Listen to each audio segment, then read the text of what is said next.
Oh, hello there, everyone. I'm Sean Connery, and today we're watching dogs. Oh, majestic beasts. Look at her, with her black fur just roaming around the little astroturf there. You must admit that they look so good. Now, I remember as a young lad, I was once a... You know, it's rare that I find a game where I have to complain about the little things.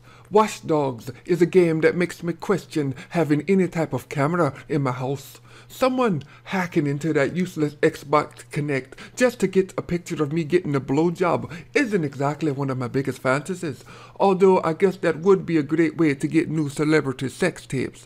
But I can't imagine anyone wanting to see Ben Affleck with a rubber ducky up his arse.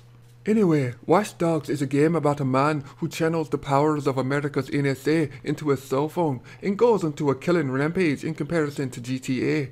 The game's setup is pretty hit or miss as you're trying to get revenge for the death of his niece, and the only way to do it is by hunting down the murderer with your superphone. The game's setup of revenge is pretty standard in today's games, but it's the way everything is handled that makes it a fun ride. And while I've never been to Chicago, this game doesn't exactly do the city any real favors, with its cannibals, murderers, and questionable sexual activity. So I'm surprised that the city of Chicago hasn't released some type of statement about how they are disowning the game and anyone who plays it is an assault against Chicago or something. And next, we have this beautiful cotton candy dog. Oh, look at her. She looks so scrumpish. You just want to gobble her up. Those tiny legs on that little bitch. It's amazing. And as she struts around, you have to wonder to yourself, why? Why do I have an expensive sports car and not one of those tiny animals? So, if you break the game down into its basics, you are pretty much just a stalker in this game, snooping into people's homes like I do my ex-girlfriend while she's at work. We both have missions to do. But I'll admit that I didn't think you could do such basic stealth and have it good and work out in such an open world environment.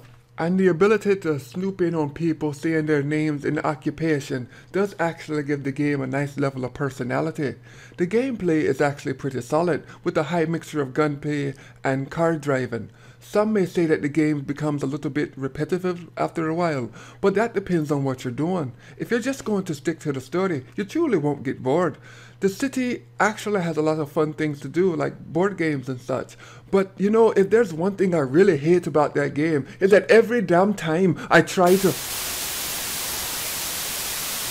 And finally, today's last... Oh my god!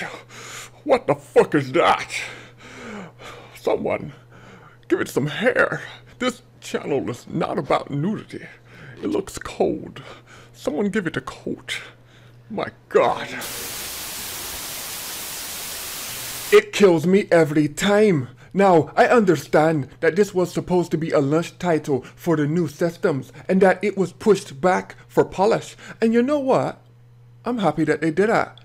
If Ubisoft wants to have 5 different collector's editions of this damned game and have crazy DLC and rape our wallets, then the least they could do is make their damn games good. And you know what? For the most part, they have, outside of Assassin's Creed 3 glitches. So good for you, Ubisoft. You've created a great game here. Now, I want you to know that there are 2 types of games that I complain about. The first are the ones that should be better because they suck arse. And the second is, I wish they were better because they were just so much fun to play and I want more of it. And Watch Dogs is definitely in the latter category. But I guess I should have known that.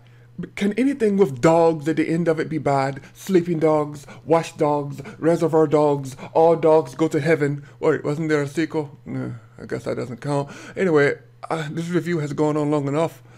Y'all take care. The score of this game is a 2.